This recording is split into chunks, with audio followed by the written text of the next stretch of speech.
Kapadvanj town police મથકમાં એક યુવક સામે બીજી વખત પોક્સો હેઠળ ગુનો નોંધાયો।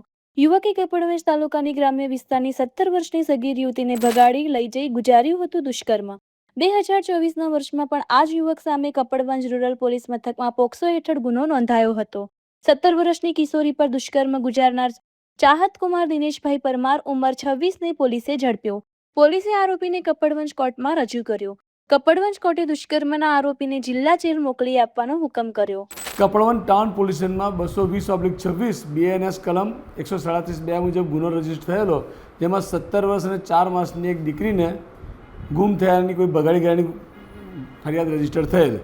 એ બાબતે તપાસ કરતાં જે આરોપી હતો ચાહત કુમાર દિનેશભાઈ પરમાર, જે નિઝામિયા ગામનો હતો, તેને પકડી લેવામાં આવેલ અને એને પકડી લીધા બાદ જે ગુનાની અંદર છે BNSની કલમ 87/64(2) અને પોક્સોની કલમ 3A, 4, 5L અને 6 અને 12 મુજબનો કલમનો ઉમેરો કરવામાં આવેલો।